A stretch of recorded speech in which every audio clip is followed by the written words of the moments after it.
Hola, soy Cris Morena y mi sueño siempre fue, en realidad fue ser mamá y cambiar el mundo. Tenía una familia muy disfuncional, ese fue el gran tema, ¿no? Yo quería ser totalmente diferente a lo que era mi familia, que era maravillosa, pero era muy un poquito, tenía como mucho delirio en la cabeza. Así que más allá de que los amo, sí, necesitaba modificar eso para mi vida. Mi mamá era un tiro al aire total, que después a lo largo de la vida me di cuenta de que gracias a mi mamá, la disfuncionalidad de mi mamá, que era seria, me permitió a mí rebelarme contra ella y contra el mundo, pero esa rebelión me salvó la vida. A veces las cosas que te hacen doler más son las que te salvan. Mi mamá tenía un problema mental muy grave, pero lo descubrimos cuando yo tenía 14 años. No lo conté nunca, creo, esto muy pocas veces. Fue muy extraña nuestra vida, de mí y de mis hermanos, en todo ese periodo hasta que tuvo su brote. El brote es cuando se declara la enfermedad claramente, porque era una mujer que se estaba recibiendo de socióloga, o sea, no era que era una persona tipo ama de casa, ¿no? Entonces fue muy fuerte. Mi papá ingeniero, totalmente rígido, y viste cómo son los ingenieros, que no sabía qué hacer, y fue muy duro. Y además después empecé a comprender todo lo que pasaba en mi familia, que tenía que ver con toda una ascendencia de mujeres muy inteligentes y brillantes, que habían vivido ese tipo de problemáticas. O sea, mi bisabuela se suicidó, mi abuela fue lobotomizada, tuvo un problema gravísimo y fue lobotomizada. Mi mamá tuvo un problema muy grave de salud mental, que por suerte aparece un remedio en ese momento como para probar recién, que era el litio, y cuando pudo tomar litio, me va a emocionar todo esto, mejoró muchísimo. Nunca llegó a ser la que era antes, que era brillante, pero también su locura era brillante. Y en su locura brillante era un poco peligrosa, pero bueno, ahora ya no está más, pero le agradezco profundamente su rebelión, casi hasta su locura, que nos llevó la vida a nuestra familia, y que a mí personalmente me permitió entender que había toda una historia familiar de mujeres que yo había venido a cortarla. Y te cuento una cosa que es lo mejor, logré cortar la historia familiar. O sea, en mi historia familiar creo, viste, hay que esperar que pase un tiempo, pero ya mi sobrina logró superar su problema, mi hermana está todavía con ese problema. A mí me decían, cuando me decían, no seas loca, yo esa palabra no la quería escuchar, porque todo el mundo te lo decía como loca linda, ¿viste? Me decía, vos estás loca, vos haces de todo cosas que nadie hace. Y yo decía, lo único que no me gusta es que me digan que estoy loca, porque no estoy loca, estoy súper cuerda. Lo que pasa es que leo y veo más allá que otra gente, es verdad, pero también porque pasé por todo eso, ¿no? Así que te digo que a veces los dolores fuertísimos y complicadísimos, que no sabes cómo resolver, te preparan, si tenés fuerza y lo sabes llevar, para esta que soy ahora, que me siento pero muy feliz. Tengo un dolor gigantesco que va a ser muy difícil de superar. Me cuesta un poco hablar de esto porque amo a mi mamá. La amo y la amé profundamente. Lo que pasa es que fue muy dura conmigo. Por eso yo me fui muy temprano de mi casa y empecé a hacer mi vida sola, y me casé muy chica también. Y mi hermana también se casó muy chica, mis hermanos también. Entonces eso fue lo negativo. Pero después, mamá a los 50 años, cuando encontramos ese remedio que era el litio, que ella lo probó por primera vez acá en Argentina, o fue una de las pocas, nos daba un terror bárbaro, y el litio la fue acomodando. Fue algo que nunca fue más la madre brillante, porque aparte escribió un libro a los 80 años, o sea, escribía poemas, era increíble. Mi salvación era escribir, y leer. Yo siempre digo que la poesía me salvó, y la lectura. Una lectora, claro, estaba muy metida como que me encerraba en los libros, ¿entendés? Como no existía la tele todavía, recién apareció como los 14 o 15 míos, que mi abuelo, que era dueño de la Pitman, era mega poderoso en ese momento y había comprado una tele. Entonces para nosotros bajábamos, yo vivía en el 10 y él en el 9, muy cerca de ATC, o sea, a media cuadra de ATC, ahí en Alcorta y Tagle. Y yo ya, bueno, ya cuando bajaba a tomar el té con mi abuela, que mi abuela, acordate que lo que te conté, que yo la conocí lobotomizada, mi abuela. Después me enteré por Atrapado sin salida lo que era la lobotomía y fue un dolor inmenso para mí. Nunca conocí a mi abuela bien.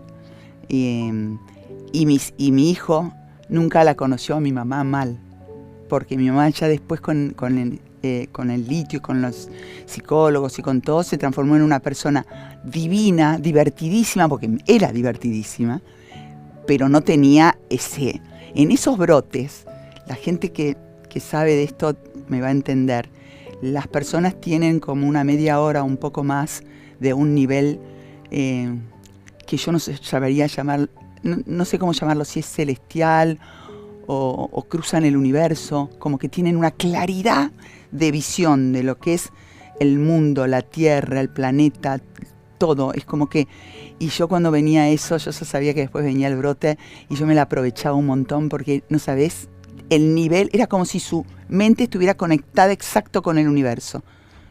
¿Entendés? Entonces hablaba de cosas que me parecían impresionantes. Y después, bueno, caía en un brote ya muy violento. Cris Morena arranca más tarde. Cris arranca antes porque de esas cosas de la vida que me llaman para hacer un programa de baile que se llamaba Voltops, yo hacía modelaje, que era lo que me permitía tener dinero para vivir, y además no había agencias, entonces te llamaba directamente los dueños de la publicidad. Entonces hice muchísimas propagandas recorrí toda Argentina con un jean de una marca muy conocida, ganaba mucha plata en ese momento, y también hacía moda para una revista que se llamaba La Bella Gente, la nombro porque no existe más, tipo las revistas actuales, ¿no?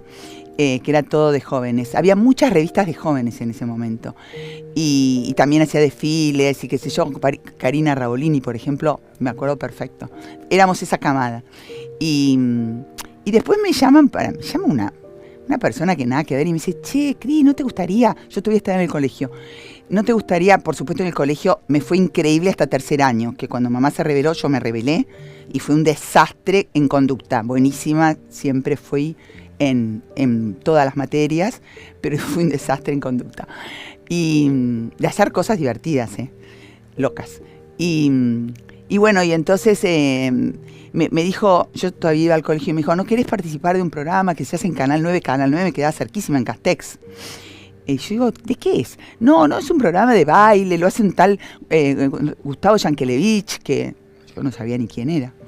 Y fui al casting y me acuerdo que teníamos que caminar por era como una mesa alta y teníamos que caminar por ahí y Gustavo estaba pelado de la colimba, horrible estaba. Y estaba otro productor importantísimo que ya no está más, que se llama Raúl Lecouna, que era mucho más grande que él, y iban a hacer este programa, que era como una especie de música en libertad, que estaba matando, y nada, me eligieron. Y encima, como éramos todas conocidas de los colegios, me conocía con todo el mundo. Gilla Orlowski soy la mujer de Eduardo Amadeo, un político importantísimo. Bueno, pasó todo el país por ahí, pero bueno, Gustavo y yo nos enamoramos ahí. Canal 11 empezó con un éxito bestial enseguida. Gustavo lo llevó adelante de una manera extraordinaria. Ahí estaba Grande Pa, los amigos, Doria. Bueno, trabajé con Doria, hice cosas maravillosas. Y teatros ni te digo. Todavía no empezó el Teatro Grande, pero con Mesa de Noticias ya había hecho el Rex. Lo que la gente no sabe, pero yo ya había hecho el Rex arriba del escenario. Le llegó a Gustavo la idea de Jugate.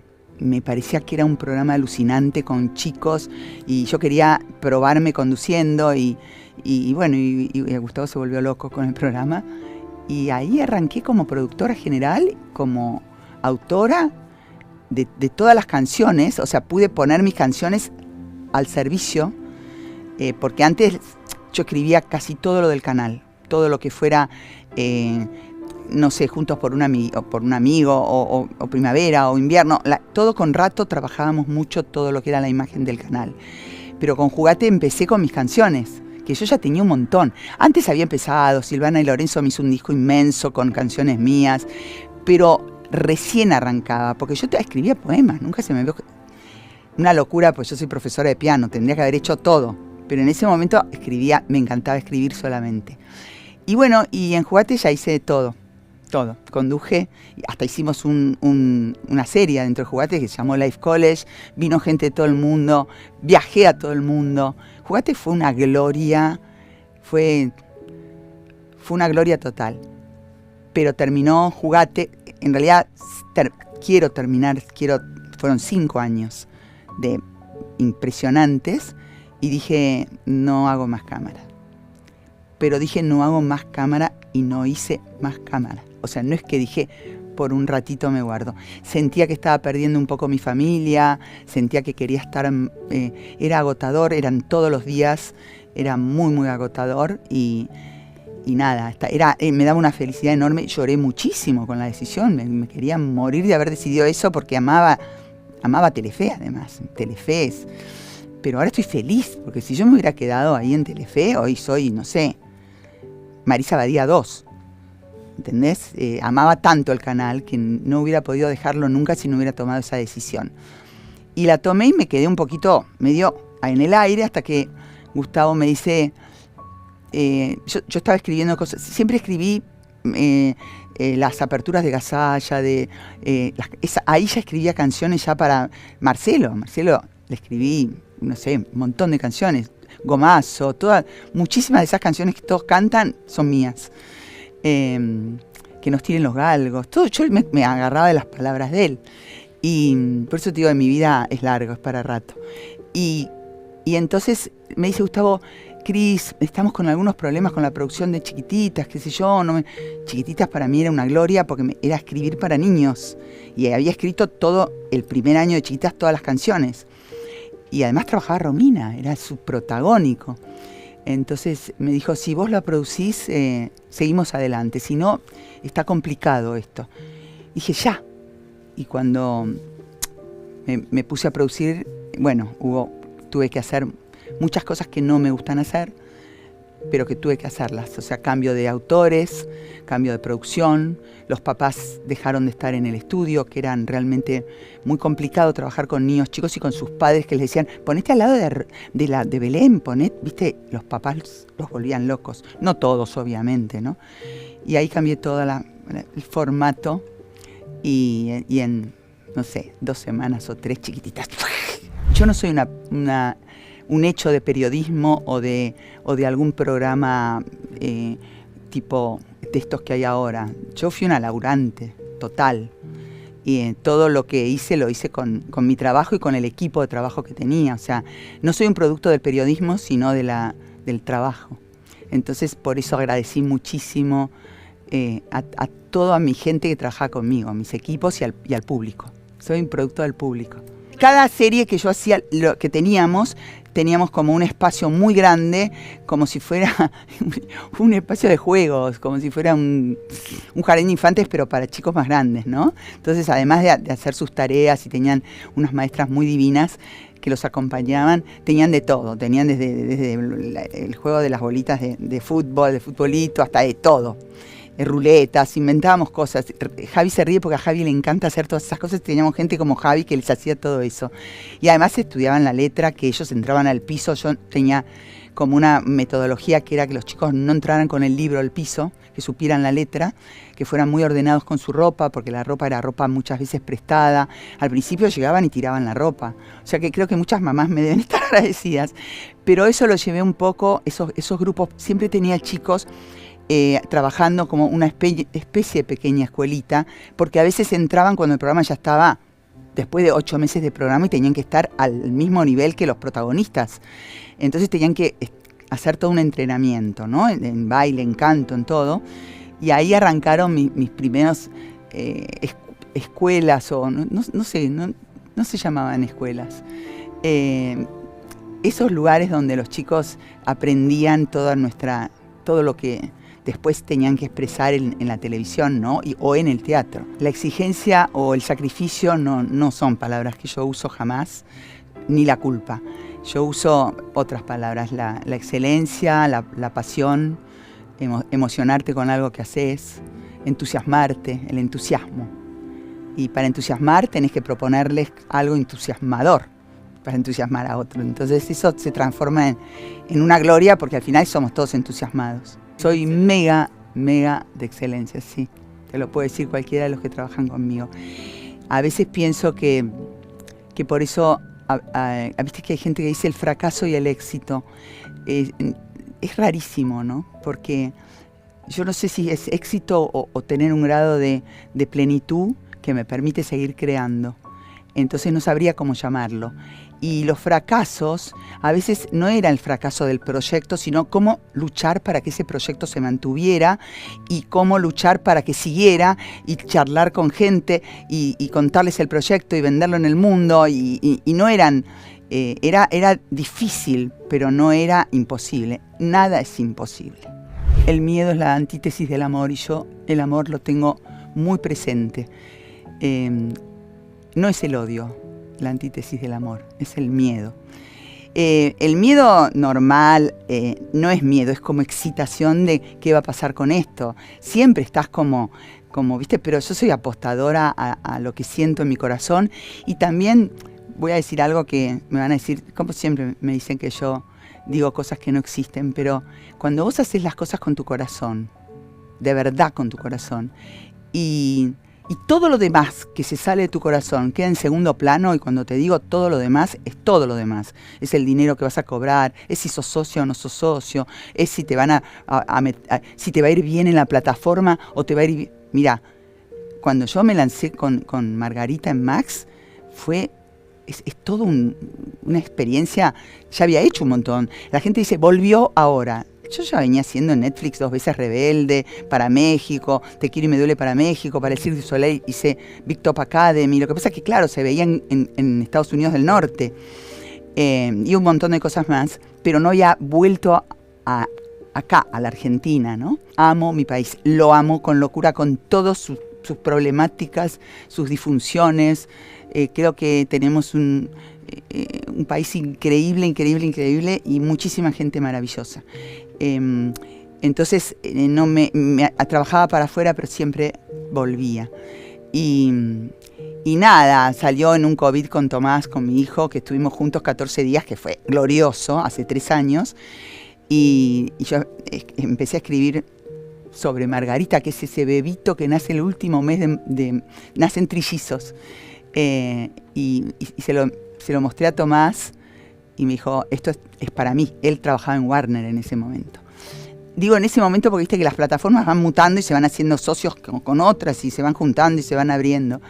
Y estuvimos a punto de que no saliera porque estaba justo uniéndose con otra plataforma. Pero estaban fascinados con los libros. Los libros los curaban unos brasileros impresionantes que eran de la Globo, que Warner los tenía con ellos. Marta Albuquerque, Silvio Santos, que eran 2 geniales de la Globo, y me decían unas cosas increíbles de los libros. Y yo decía, qué maravilla lo que me están contestando. Entonces iba como mucho más segura. Cuando alguien te cura, es la primera vez que alguien me cura. Nunca nadie se fijó en lo que yo hacía. Yo le llevaba todo a Cordero, todo armado, las maquetas, a Gustavo. Me decía, no importa, vos hacé. Y Gustavo abría la puerta el día antes. Abría la puerta del teatro y decía, a ver, ¿qué hiciste? Me tenían como mucha fe. Yo temía defraudar, siempre temía defraudar, pero le ponía tanto amor que te juro que estoy convencida de que no hay manera de que me vaya mal. Es de locos, ¿no?